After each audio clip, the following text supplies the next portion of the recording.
Hey everyone, welcome back to the garden. So today I'm going to be doing a little bit of perennial cleanup, and in the areas where I'm cleaning up those perennials, I'm going to take the opportunity to talk to you a little bit about some changes I'd like to make.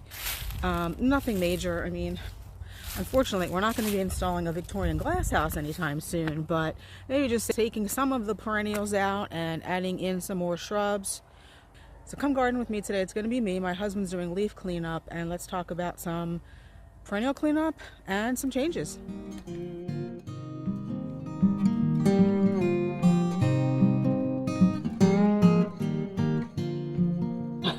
And yes, I'm going to be using hedge trimmers today to do some cleanup. Standing right in front of my coreopsis, which it's a threadleaf coreopsis, and I'll show it to you. And it's just a little bit easier to clean up with a hedge trimmer. I mean, I have my grass trimmers too, since it is such a narrow-leaved and narrow-stemmed perennial.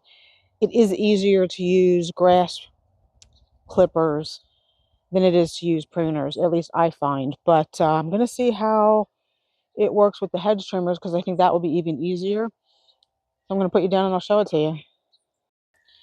So here's the coreopsis.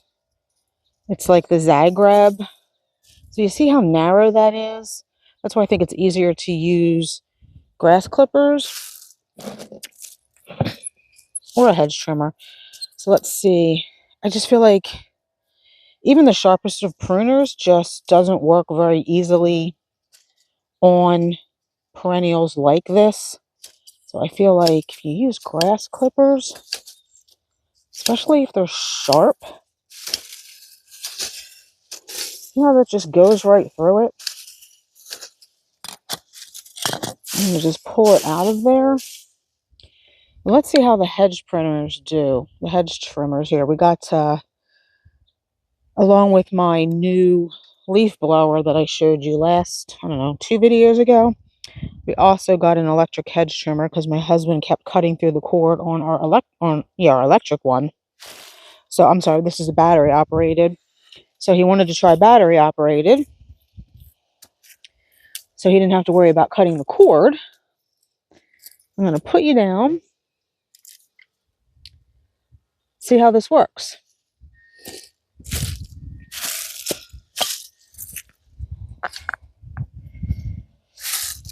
Let me get rid of this cuttings first. This is a little bit heavier than I would have liked, but we'll see.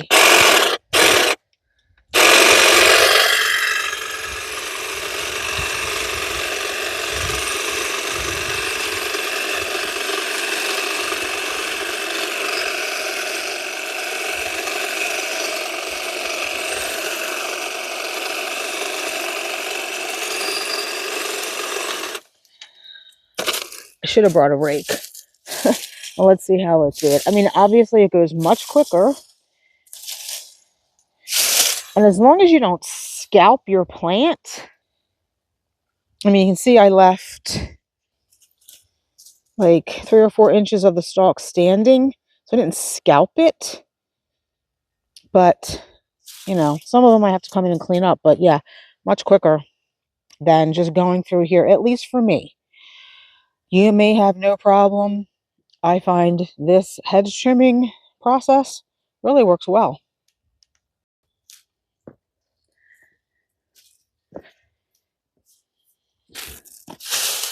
So I came through and did a little bit more cleanup. I'm gonna rake up the clippings.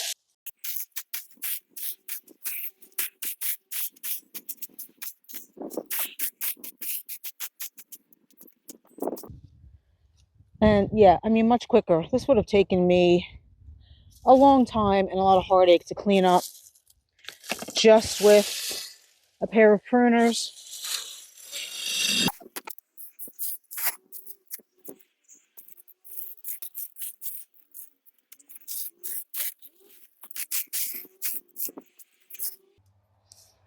These have definitely spread a little bit too. And there's some over there. I'm just going to use the grass pruners for those.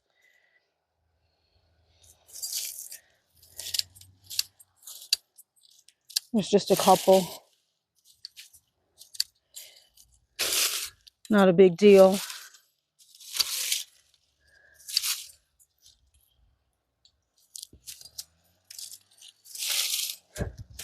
And I'm stepping right in the middle of these. Not going to hurt it. Coreopsis, pretty tough. There you go, totally cleaned up. I should have timed that. And the reason why I wanted to talk to you about this is because I would like to move these Coreopsis next year. There's 3 of them here. It's hard to tell because they have gotten big.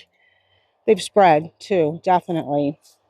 There's also a couple of, well, I think there's 3 left of the 5 Heliopsis we had. I'd like to move those too. But I would like some more shrub interest up here. And the reason why that is because we have a Caryopteris here. I'm pretty sure it's Dark Night. There was one over here that I think we lost this year. You see all those kind of twigs sticking up out of the ground. And I'm not sure why we lost that. Now, that does not get a lot of sun, particularly that one. But it was absolutely fine until this year. This one doesn't get a lot of sun either. And it's doing pretty well. So I highly doubt that one's going to come back. So I'd like to move this one to someplace, a much more sunny location, and maybe put a couple of Encore azaleas underneath these 2 hydrangea standards. I was thinking like a big leaf hydrangea because it is quite shady. I mean, it does get some sun. Obviously, this Caryopteris would not be doing as well as it does if it didn't get any sun. But I would like something evergreen because there's nothing evergreen on top of the retaining wall here. I mean, in front of the retaining wall bed, we have brass buckle ilexes and we have Ilex glabra, the strongbox, but on top of it, everything is deciduous.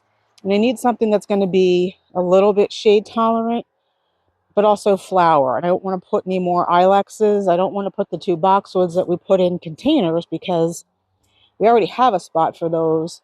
So I think the Encore azaleas will look really pretty up here. They're a small shrub and they'll bloom throughout the season. And I found a really pretty one. It's like a multi-colored salmony, pinky white. I'll insert a picture of what that looks like here. And I think I'd like to put one on either side of the steps here.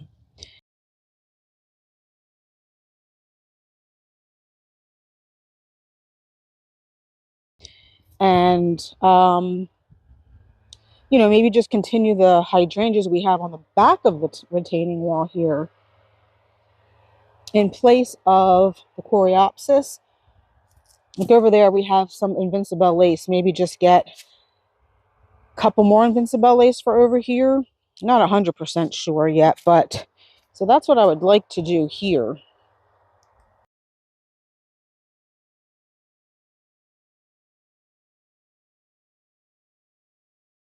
Okay, guys, the next perennial that I'm going to clean up is in the same area.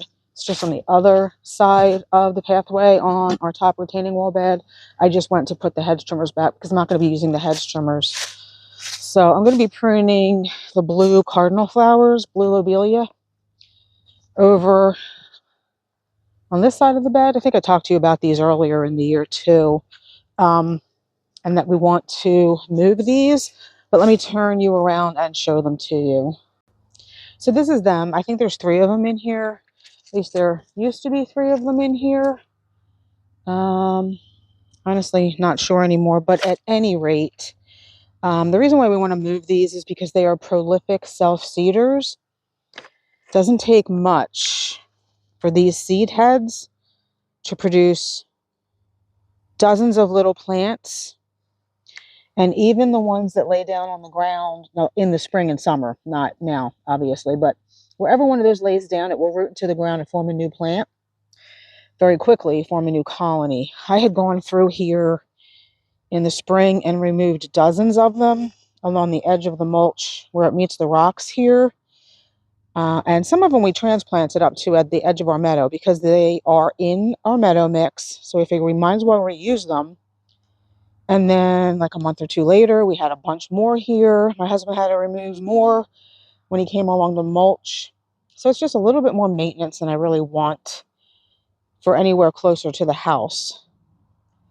Not that they're not pretty, they are. They're shade tolerant. They're beautiful blue flowers, and they're also wet site tolerant, which is why I chose them for here.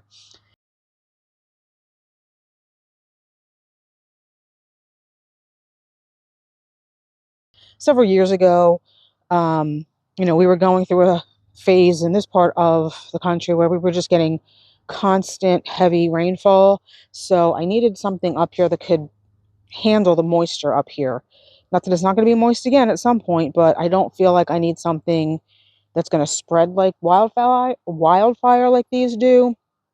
Like I said, they were shade tolerant, and it is quite shady up here in the summer as well. I was going through a native plant phase, but I just want something that's lower maintenance. So I think what I'd like to do is just extend the hydrangea hedge that we started here this year. We have 2 cherry explosion up front and 3 let's dance rhythmic blue in the back there. So what I'll probably do is get another one of each. I think there's plenty of room here for another let's dance sky view back there, which will be next to the berry poppins pollinator, the Mr. Poppins, and then a cherry explosion up here. I'm not, like I said, I'm not going to use the hedge trimmers for these. These are much easier to trim back with just hedge pruners, or with your pruners like your Felcos or grass pruners, whichever. I'm not using the hedge trimmers because I don't want to take the plant supports out. So just get my pruners, come over and show you real quick how easy they are to prune. I just follow the stalk down into the ground and cut. Really easy.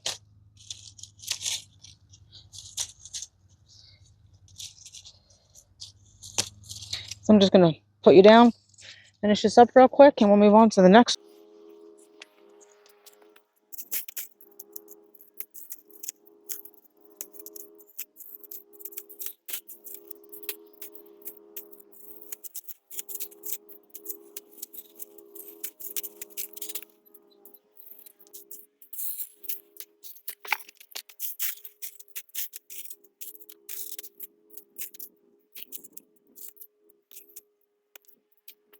So it's as easy as that, really. And when you're done, you just should have some stalks sticking up out of the ground like that, just so you know where the plant is in the spring.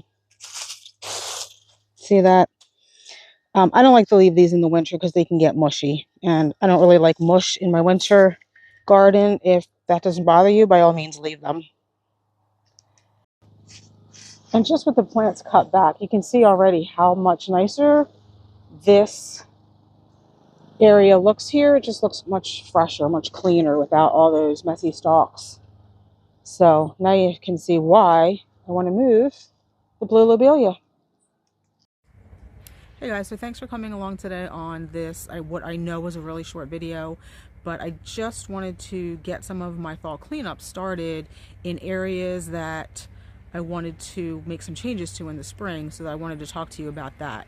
So in order to kind of convey my message better, I wanted to clean the areas up first.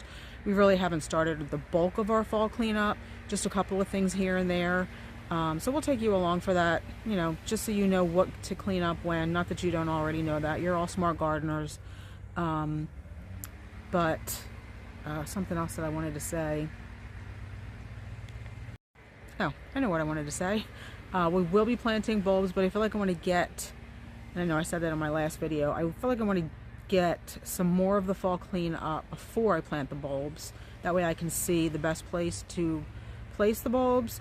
I did get a new auger, the bulb planting auger. It's specifically for bulbs, and it's really small, and because it doesn't have an extension, I feel like it'll be easier for me to handle instead of that big clunky thing that we have. I think it's like the 8-inch heavy duty tip.